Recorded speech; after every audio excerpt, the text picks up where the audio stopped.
Welcome to the next Q&A for trauma healing and life counseling. In this video, I will answer question 24. Hello Gopal, what is the cause of anxiety, panic attacks, and fear of death? Is it all in the mind and past experiences? Thank you. So this question needs a more complex answer.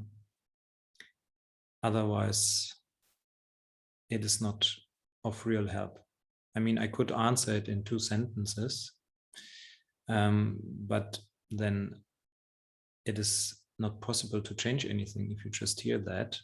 So we need the whole picture. First, you write anxiety, panic attacks, and fear of death.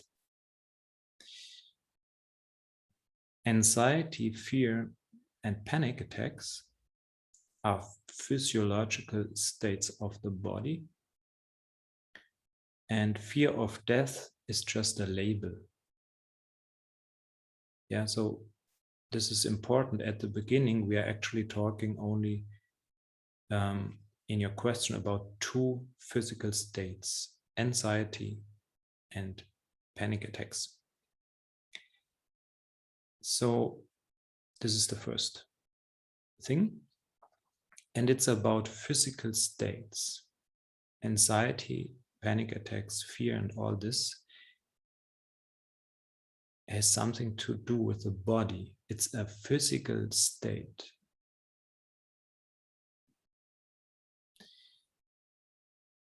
So before I explain the background, we have to distinguish 2 situations to understand the whole topic. The physical body is mainly interested in a safe and secure environment because this saves resources. This is just biology. So for the body, it is absolutely essential to check the environment if there is danger or not on the outside. And depending on this, on the result of this check, the body changes its physiology. So if the body comes to the result that the environment is safe, the body just relaxes. But if the body comes to the conclusion that the environment is dangerous, that there's a threat or even a life threat, the body will be activated to the maximum for physical activity, for fight or flight. So this is basic shock trauma knowledge. So we have 2 different situations and thus 2 different states of the body. Now, if you are what I have to add is that this check if the environment is safe or not is nothing from your conscious awareness. It's an unconscious process out of our control. It is an autonomous process, and Stephen Porges calls it neuroception. Yeah, so we cannot decide from the mind whether we think the environment is dangerous or not. It's an autonomous process of our nervous system. So all this is important to understand the whole topic of these states and how it is all how we call it, how it is all influencing each other. So if we have this knowledge, then things become more clear. And the state of anxiety, fear, and panic attack as such is basically a normal reaction of the body. It is natural. It is something that we need. It's nothing wrong with it, basically. But only if there is a real danger on the outside. So that means if the physiology has a corresponding aspect on the outside, there's no suffering. Yeah, sounds strange maybe, but if you look clearly at it, for example, if there's a danger and you run away, there's no suffering, because the activated energy can be absolutely expressed and directed into physical activity. So there's no suffering. If there's energy flow, there's no suffering. Suffering is only if energy is blocked. So all this is just nature, and it's okay and it's good. We need that for survival, by the way. Because, I mean, if you are in danger and you feel relaxed as if you would sit on the beach or lying on the beach, then it's not so likely that you would survive. So all this is just the biology, and there's no suffering, no basic suffering in these experiences. But what you're talking about is most probably not the physical or the state of the physical body in such situations. Most probably what you're talking about, or what you're asking, is about these states of the body in situations where there is no corresponding danger on the outside. And then we have a problem. Then the body has a problem, and this is called illness. We could even call that traumatization. And this is what is the actual suffering. The body is in a state that has no corresponding danger on the outside, and this brings all the turmoil, of course.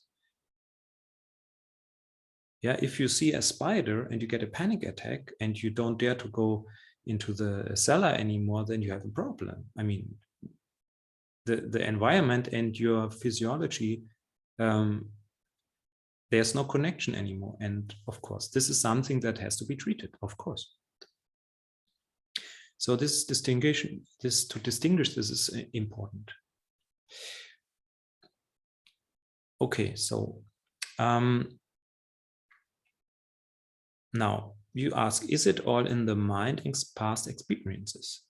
So let's come to some explanations how this state, or how these body states continue although the danger is already over, because this is the scenario for the suffering. So how is this possible? What actually doesn't make sense? Also from the biology, it doesn't make sense, really. And with that, we come really to the keyword trauma, shock trauma or developmental trauma. I already explained that if there's a danger on the outside, the body gets activated for fight and flight. And if you can fight or fly, then usually you don't get traumatized. But there's another possible situation. If there is a real danger on the outside and your body gets activated for fight and flight, and you can't do anything, you are helpless, because the environment doesn't allow you to fight or flight, then the body goes into an even more ancient state of defense. And this is called freeze or shutdown. The terms are used differently from different specialists. So what I mean by that is that the system shuts down or freezes in a high energy state. It's not a collapse. Yeah, it's the last attempt of the physical body to survive. And this makes sense if, for example, in nature, if there are predators and you cannot escape, and they are too strong to fight, then you have to freeze, and the body hopes that you will be not seen and thus survive. And these processes still are active in our physical body. So if this combination happens, life threat and helplessness, then the likeliness is very high that the body doesn't get out of this state even after the danger is over. So what does that mean? For example, you are in such a traumatic or traumatizing situation and you survive, and the environment changes and you're safe again, everything's on the outside like before, but your body doesn't get back to its state of relaxation as it was before the event. It keeps the stress inside and doesn't realize that the danger is over. And then we have a problem, then the body has a problem.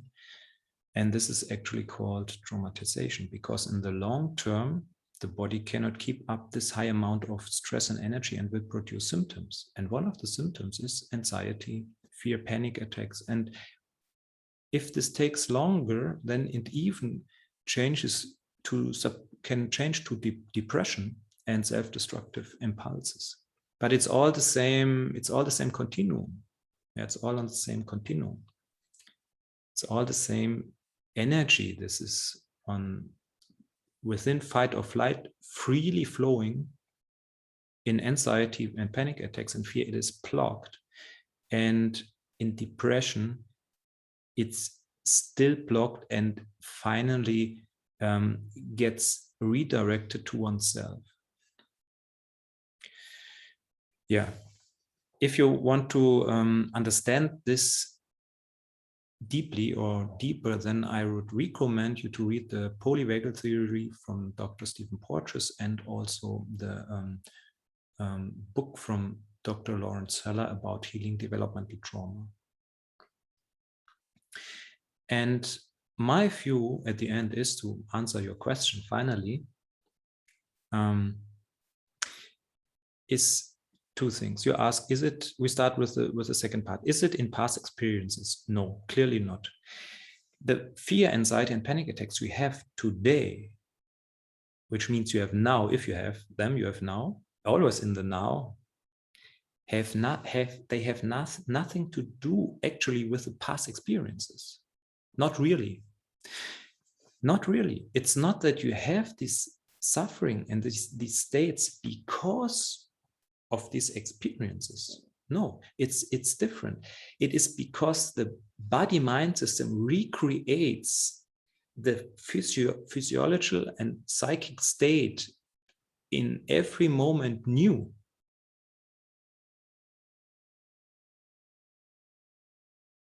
So it's not about the past. It is about the body-mind system creating the suffering and the anxiety and the panic attack out of nothing new, even if it is automized. It can be automized and completely unconscious, but nevertheless, it's recreated in the moment. It has nothing to do with the past because something like past doesn't exist and the body has no story. The body is always here and now. It has no past, has no story. So it recreates it. And how does that happen? It happens by a vicious circle between the psyche and the body, the autonomous nervous system. The state of fear, anxiety, panic attacks is, we could say, it is a level of stress in the body. But if there is no corresponding danger on the outside, it would look strange for our psyche. So what happens? The psyche, the mind, creates a fantasy about danger on the outside. So the real danger that you have experienced is being replaced by a projection which is not real. And then it looks all coherent. And then we say we have fear and panic attacks and anxiety, and it looks normal because the danger seems to be outside, the spider, the potential natural disaster. And the difference between the real danger and the projection is that the projection always is a projection to the future, so that something dangerous happens in the future. It is nothing that we see or perceive through the senses now. It is the mind story about danger in the future. And this is the rationalization for the physical state of fear, anxiety, stress, panic attacks. And this may be completely unconscious. And of course, if there's stress in the body, it enforces these images and these projections, and the other way around. The projections trigger the body stress. So this is like a vicious circle, but the starting point is the mind. The starting point is the mind and the projection of danger. And I say that because in my floating work, we start by dissolving this projection of the mind. And when this happens through a real contact, that's how projections can be dissolved, by real contact. Then the whole system realizes that the projection is nonsense, because the system gets real information instead of projecting. And we see always that in that moment, not after 5 minutes, even in that moment, the body stress, the anxiety, the depression, and whatsoever is gone. And that makes absolutely sense. It is that easy from the conceptual view. Of course, the actual work is not so easy, but just to make these things clear. So if you deal with these states, realize that all the suffering has only one cause. And this is not only for the states you describe, it is for every suffering. It has only one cause, one starting point. And this is the projection of danger on the outside. So the only thing you have to do is to find out what you project. And this projection is not something you project on physical objects. It is always about the relationship level. So we can make it even more precise. If you want to dissolve that, you have to look what you project in your closest relationship onto the other. What danger, what do you believe subconsciously or consciously the other will do? What is dangerous for you? If you can find out this, then the suffering can be stopped. And the last step is to communicate that. So the projection, if you can formulate it, if you have it and can express it in sentences, for example, my fear is that you leave me if I will show aggression. Just one example. And you can express that and tell that your partner. And the partner reacts from a grown-up perspective. Then you have the connection that was not possible in the childhood, and this will dissolve all projections, all suffering, and you get the real connection to the world that you had never before. And this leads to a complete relaxation of the autonomous nervous system into the state where it's called the vagus is active, and the state that we can call fulfillment, happiness, joy. So this is the summary of all that. So again, just to repeat it, all suffering is based today on projections of danger on people who are close to me. And danger means physical activity that threatens our life from a child perspective. And there are only two categories. Either the person leaves you or the person attacks you. So it is even more simple. We can even break it down to these two categories. So to the whole explanation of that is I've described in my second book, The Floating Handbook. It's currently being translated in English, and yeah, as soon as it is finished, you can read all these things in great detail there. And if you want to see how that works, the floating process, you can take part in my online seminars where we do exactly this, dissolving of these kind of projections. Thank you for your answer, for your question. And thank you for the answer, of course, also.